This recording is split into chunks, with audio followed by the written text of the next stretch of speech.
CBSE 2012 में है वो हमारे पास मैथ्स का क्वेश्चन है, पॉलिनोमियल्स का, क्लास 10th का। Find the quadratic polynomial who zeros are in the ratio 2:3 and their sum is 15। 3 marks का क्वेश्चन है। हमें क्या दिया हुआ है, जीरोज का रेशियो दिया हुआ है 2:3 and their sum is 15।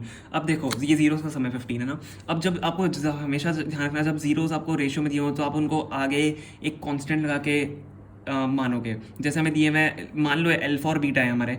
Alpha और बीटा हम कैसे निकालेंगे? अल्फा, ये तो आपको रेशियो दिया हुआ है जीरोस का, तो हम क्या यहाँ पे क्या लिख सकते हैं? Let alpha and beta be the zeros of the required polynomial. ठीक है,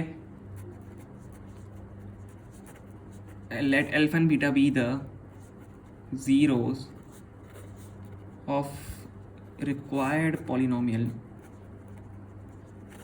ठीक है, तो हमें अल्फा और बीटा निकालने पड़ेंगे। इसकी हमें तो इनका रेशियो दिया हुआ है, क्या दिया हुआ है हमें?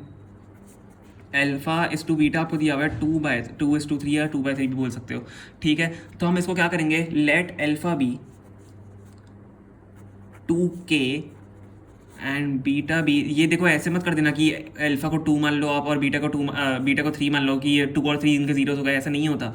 ठीक है, क्योंकि रेशियो में दिया हुआ है तो आपको 2k और 3k ऐसे लेके करना पड़ेगा। अब आपको क्या करना है, आपको k की वैल्यू निकालनी है। k की वैल्यू हम कैसे निकालेंगे देखते हैं, तभी उससे आप आपके अल्फा बीटा मतलब दोनों जीरो निकल पाएंगे। ये तो आपको रेशियो दिया हुआ है, तो हम क्या करेंगे यहाँ पे सम ऑफ जीरोस करेंगे। सम ऑफ जीरोस आप करोगे, सम ऑफ जीरोस आपका क्या है, क्या दिया हुआ है? 15 दिया हुआ है ना। सम ऑफ जीरोस आपको 15 दिया हुआ है, तो सम ऑफ जीरोस अगर हम करें तो अल्फा प्लस बीटा होगा। अल्फा और बीटा आपके जीरोस हैं, alpha plus beta is equal to what 15 होगा। और अल्फा बीटा हमने क्या लिए हैं, 2k और 3k।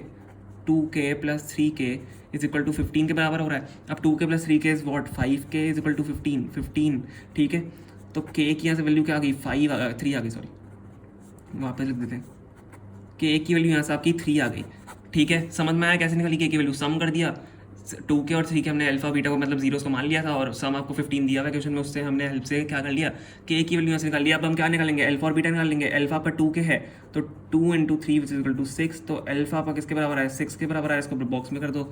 बीटा आपका क्या है, 3k। ठीक है, which is equal to 3 × 3 which is equal to 9, तो बीटा आपका किसके बराबर आ गया, 9 के बराबर आ गया।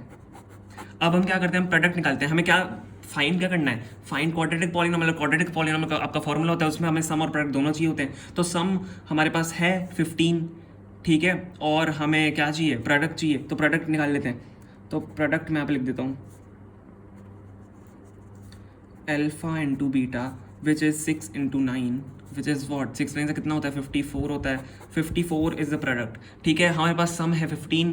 हमने इसलिए यूज़ किया सम का क्योंकि हमें सम दिया हुआ था, उससे हमने k की वैल्यू निकाली, उससे हमने जीरोस निकाले, और उससे हमने जीरोस निकाल के प्रोडक्ट निकाल लिए। अब हमारे पास एक फॉर्मूला होता है क्वाड्रेटिक फॉर्मूला का, रिक्वायर्ड पॉलिनोमियल बनाने का फॉर्मूला।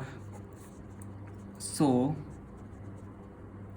रिक्वायर्ड पॉलिनोमियल भी क्या होता है आपका फॉर्मूला, जल्दी बताओ। पी एक्स हम मान लेते हैं पॉलिनोमियल को, पी एक्स मान लेते हैं equal to x square minus sum of zeros into x plus product of zeros. ठीक है, ये आपका फॉर्मूला होता है, आपको पता होना चाहिए। अब हम क्या करेंगे, बस वैल्यू चल लेंगे, एक्स स्क्वायर माइनस सम आपको क्या दिया हुआ था, 15 क्वेश्चन में दिया हुआ है, तो 15x प्लस प्रोडक्ट हमारा क्या निकला, 54। This is the required polynomial, यही आपका आंसर है। हमें पहले जीरोस फाइंड करने थे, के उसमें पुट करके, ठीक है, एंड हमने उससे क्या निकाल दिया, रिक्वायर्ड पॉलिनोमियल निकाल दिया। यही आपका इसका करेक्ट आंसर है। होप आपको समझ में आया। अगर समझ में आया तो प्लीज़ वीडियो को लाइक करना एंड प्लीज़ चैनल को सब्सक्राइब करना। Thank you so much for watching.